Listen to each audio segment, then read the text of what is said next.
আজি নগাঁও জিলাৰ শংকৰদেৱ শিশু বিদ্যা নিকেতন ৰহাত শান্তিপূৰ্ণভাৱে ছাত্ৰ ভাৰতী নিৰ্বাচন সামৰণি পৰে। উক্ত নিৰ্বাচনত ৬টা পদৰ পৰা ৩৬জন প্ৰাৰ্থীয়ে প্ৰতিদ্বন্দ্বিতা কৰিছে। নিকেতনৰ প্ৰায় ৩৫০জন ষষ্ঠ শ্ৰেণীৰ পৰা দ্বাদশ শ্ৰেণীৰ ছাত্ৰ-ছাত্ৰীয়ে বেলট পেপাৰৰ জৰিয়তে ভোটদান কৰা দেখা যায়।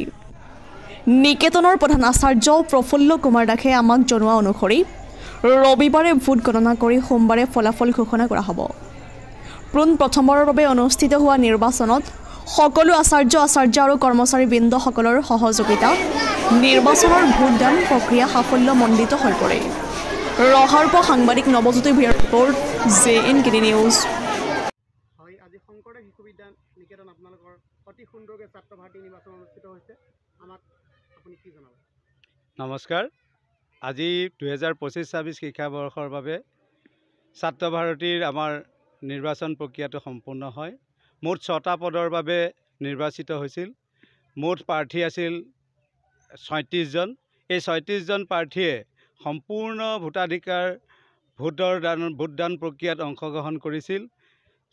মুঠতে প্ৰায় ৩৫০ ছাত্ৰ ছাত্ৰীয়ে এই 6জন প্ৰাৰ্থীক ভোট প্ৰদান কৰিছিল।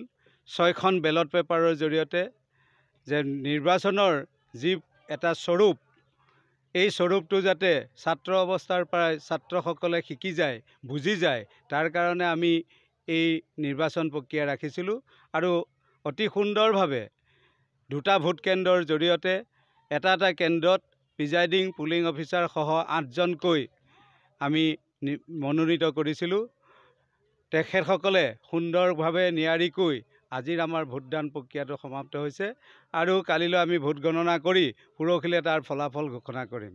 ইমানখিনি আমাৰ আগন্তুক সময়ত আমি ছাত্ৰ ছাত্ৰী সৰু অৱস্থাৰ পৰাই নিজৰ ভোটাধিকাৰ সাব্যস্ত কৰা, অৰ্থাৎ নাগৰিকৰ প্ৰধান কৰ্তব্য কেনেকৈ পালন কৰিব লাগে সেই সম্পৰ্কে আমি দিয়াৰ কাৰণে এক প্ৰয়াস বিদ্যালয় স্তৰতে কৰিবলৈ বিচাৰিছোঁ আৰু সেই অনুসৰি আজি এই ভোটদান প্ৰক্ৰিয়াটো সমাপ্ত কৰিছোঁ।